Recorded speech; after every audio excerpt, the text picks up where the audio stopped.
Welcome to the Stocks Campus, guys. These first set of videos you will see here are designed to get you up to speed as soon as possible. We have people coming in the Stocks Campus from all different kinds of backgrounds and experience. If you have never really traded stocks, actually have no idea what the markets are. So this first video, we are discussing what markets are, what are brokers, and how to go get yourself a broker account. Markets are simply places where people come together to exchange goods and services. If you have something to offer and someone else wants that offer, then you will come together in a place and exchange. For example, if you have a farmer in Midwest USA and you have an industrialist in New York that wants the product that the farmer is producing, those guys will come together in the Chicago Mercantile Exchange and make a deal.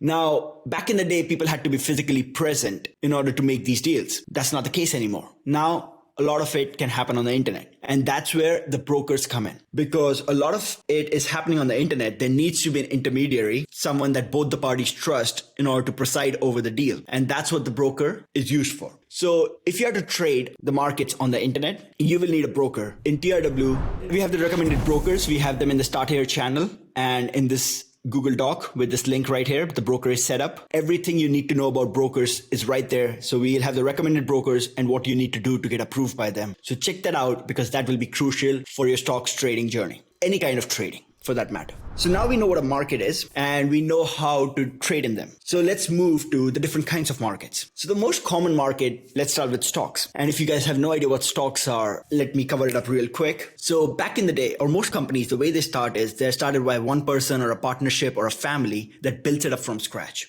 It's a private endeavor. And then at some point, the company needs cash in order to expand. So what they would do is they would come in the market and sell a part of the company to the public in exchange of cash. Now that cash can be used for expansion. It can be used to pay off debt, whatever the private endeavor wanted it for. All right. So once the part of the company is sold in the public market, it's called a share or a stock. So just remember, whenever you're buying a stock, you're owning a part of the company. That's what the stock market is. Now, you can also buy currencies. That's where the currency market comes in place. You can also buy the government debt. So in that case, you will be giving money to the government and then the government is supposed to pay you back your money with interest. And that's what the bond market is. And the final, you have the commodity markets, which cover everything from agricultural products to metals to gas, energy, all the physical things that we need from our day-to-day life. So those are the main kinds of markets. If I missed something, don't mind it. But those are the main markets. And we'll mostly be focusing on the stock market here on the campus. But we do have discussions in the commodity markets as well as currency markets. If you guys want to bring that up, do not be shy. All right, that's it for the first video. In the next video, we will cover how to look at the price in these markets and get a feel for what's going on.